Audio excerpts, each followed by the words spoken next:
John was there, in Quin's dream. He was so clear, standing across from her.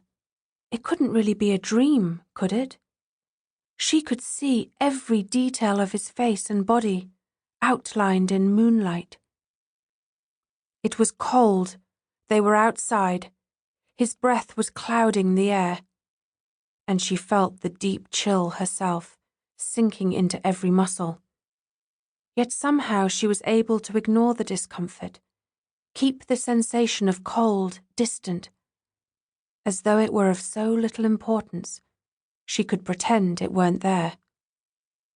John was disregarding the frigid air as well. He wore only a thin undershirt and shorts, and he wasn't shivering. He stood a good distance away, yet Quin could discern a small wound near his shoulder, as if her eyes could see much farther in this dream than they did in normal life. Briark shot him on the airship, she remembered, and that's where the bullet went in. She had a very similar wound of her own, one that John himself had given her, back when he'd attacked the Scottish estate and everyone on it. She wondered why she felt no hatred as she looked across at John. He'd attacked her, hurt her, and those she loved so many times in order to get what he wanted. But in this dream, if it were a dream, she felt neither hatred nor love, merely tolerance. John began to run, and she was throwing objects at him, her arms moving with a speed almost too fast for her mind to follow. She felt her muscles respond to her own mental commands like lightning, throwing and throwing with a swiftness and force she'd never had in waking life. "He lied to us," a child's voice said from somewhere nearby. "Our master's not here." "His Athame's here," a different voice hissed close to Quin's face. "Look! How can that be?" "Are you gonna get it?" A smell like dead rodents filled Quin's nose. Her eyes flew open.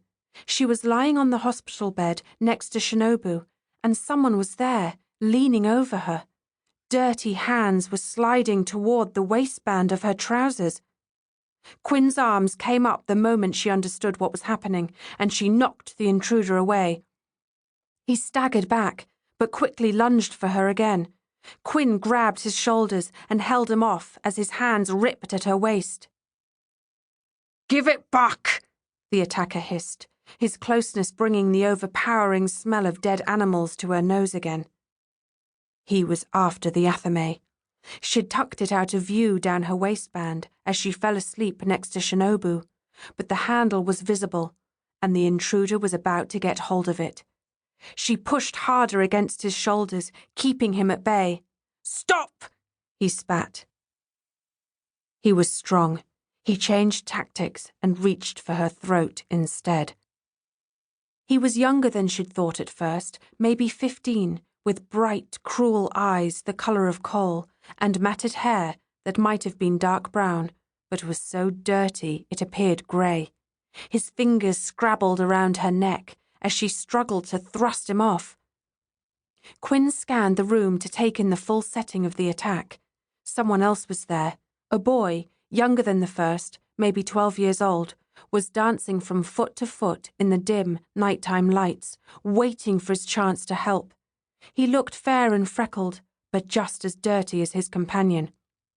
The older boy leaned his weight against Quin's arms, and his hands slid fully around her throat. He looked down at her with anger and elation, as though choking people were one of his favourite pastimes, and he couldn't wait to get started. His lips drew back, revealing filthy, black teeth. Quin slid sideways, trying not to knock into Shinobu, who was still drugged or asleep. Her feet came off the bed, twisted up, and made contact with a teenaged boy's chest. She kicked him away so violently that he hit the IV stand and crashed with it to the floor. She sprang to her feet. "Shinobu!" Quin hissed. In one swift motion, she pulled her whipsword from its concealed spot beneath her shirt and cracked it out. She rotated her wrist to force her weapon into the shape of a long broadsword, and the oil...